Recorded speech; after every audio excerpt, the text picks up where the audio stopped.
You may want to try that. The first thing that I want to talk to you about is hydrogen. Hydrogen. The evolutionists say, well, in the beginning there was hydrogen. That's was the very, very first thing.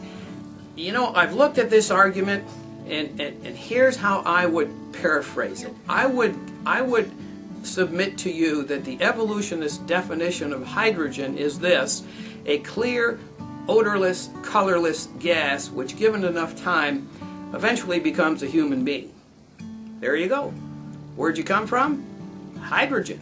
Wow, that's reassuring, isn't it? The evolutionists believe, and make no mistake about this, because it has tremendous, tremendous implications that go deeper than a lot of people want to admit. The evolutionists will tell you that the universe is purposeless and that it's random. In other words, you are here because of nothing. There was no plan, there was no model, there was no intelligence, there was no overarching sentient being. There was an explosion. It was called the Big Bang. And from that explosion came everything that you see, including the person you're looking at on this video right now. Well, I mean, that's somewhat amusing to me, but in a way it's kind of sad, and here's why. There are people in the world today, especially young people, who are having a crisis of identity. How can you not have a crisis of identity when somebody tells you you don't mean anything? You're an accident. You are the result of random, purposeless forces.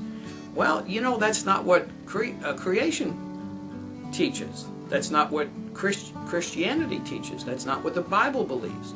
That's not the foundation of the Judeo-Christian ethic, which has served our culture, well, I would submit, for 6,000 years.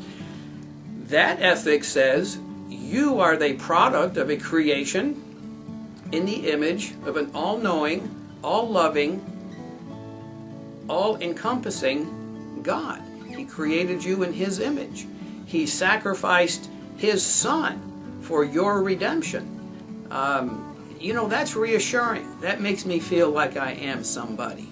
And I don't have to go around shouting it as a mantra, you know, I am somebody. I know that I'm somebody because of where I came from, and the design, and the model, and the plan, and the purpose, and the inheritance, and the eternity. Those are things that are offshoots of a belief in a creation model of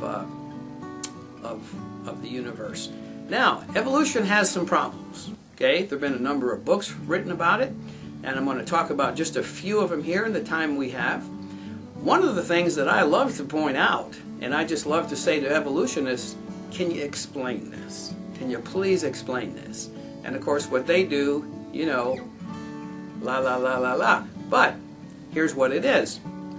There's a tree called the Lycopod tree, and that tree was found in some shale sandstone deposits, petrified or fossilized, if you like.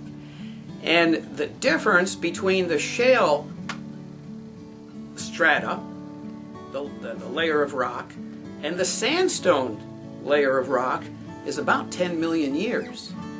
So what are the choices? You know, either those layers are not separated by 10 million years, or that's a 10 million year old tree. Okay? Do you remember the tune? Okay.